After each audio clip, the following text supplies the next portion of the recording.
Hi everyone, this is Nick Carlisle at Realty One Group. If you follow my Facebook page, you may have seen my recent post, 6 tips to improve your credit fast. I got a lot of great feedback on that post and even more questions. So I thought I would follow up with a video and kind of explain a little bit more about what makes up your credit score.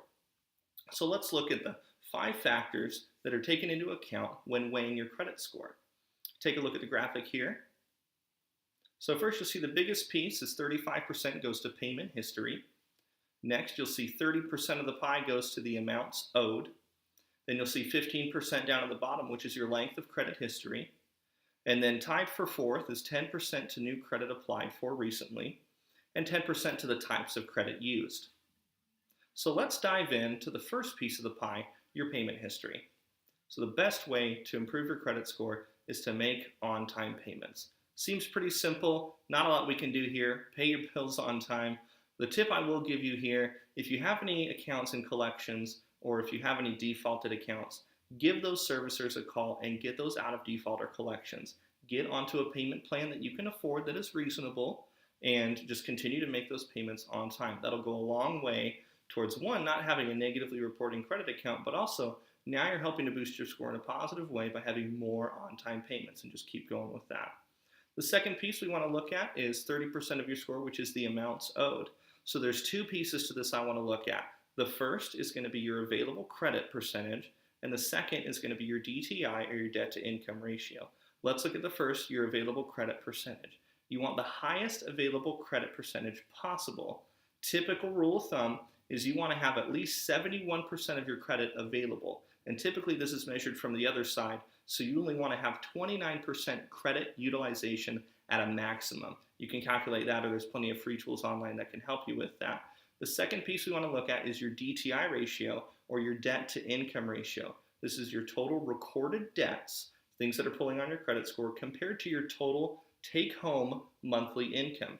You want this percentage to be lower than 40% if you have a mortgage, lower than 25% if you do not currently have a mortgage. Again, don't take into account things like rent or utility bills. These are only credit accounts that report on your credit score. That's what that ratio is there for.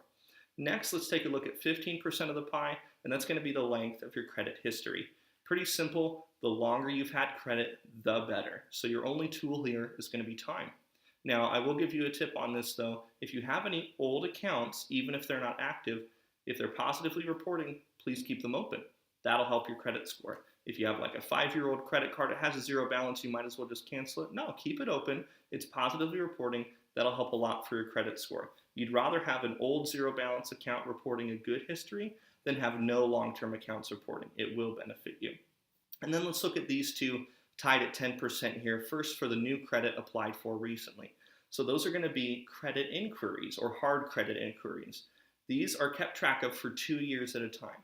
So the typical rule is you want to have 2 inquiries or less every 2 years. That's going to put you in the best position possible. However, if necessary, you can go up to about 6 hard inquiries every 2 years and still be pretty okay. You might take a little bit of a hit, especially if they're very close together. Try to make sure they're spread out. A good rule here is don't apply for credit that you don't think you're going to get approved for. If you're only applying for things you're going to get approved for, you have a likelihood of then opening an account, being able to manage it well, and then eventually that reporting good account, making on-time payments, having low balances, that'll offset the hit you took for the hard inquiry. If you have 10 or 15 hard inquiries in the last 2 years and you're not getting approved for things, you're not benefiting from the inquiries that you're being hit by. So make sure to keep an eye on those. And lastly, let's take a look at another 10% that's utilized, and that's the types of credit used. There's 5 types that the credit bureaus are going to look at. They're going to look at installment loans, things like car payments. They're going to look at mortgage loans, and then there's 3 types of credit cards that are all weighted differently. The most heavily weighted is going to be your bank credit card, something from an actual bank. The next type of credit card is going to be a retailer credit card, something from a store you would go to. And then the last is going to be your gas credit card, so things specifically for a gas station. These all report differently, and they have less or more weight. A mortgage is going to be the most heavily weighted thing on your credit report. So if you have a positive standing mortgage account, that's going to really help impact your score versus a positively standing gas credit card. They don't weigh them the same. So the name of the game here is diversity. Have a lot of different accounts if you can. Don't go overboard. Don't say, oh, I only have a gas retail card, so I need to go buy a car I can't afford. And don't call me and buy a $10 million house you can't afford. That's not what I'm saying. But if you have maybe just a retail credit card, consider maybe getting a bank credit card as well, or a small car loan, something that you can afford, something you can manage. If you're unfamiliar with managing debt, I would recommend getting a secured credit card. That's a credit card that requires a deposit for the balance, so it kind of acts as a safety net for you, not quite borrowing money, you're kind of paying to play on that. So that could be a good option for you. So these are the 5 different categories that affect your credit score with the different weights. I hope this video was helpful to you. If you think it was, or if you think it might be helpful to someone else, please consider liking and sharing this video. That would help me a lot. As many of you know, my goal in real estate is to help, to serve, to educate, and to love my clients throughout the real estate process.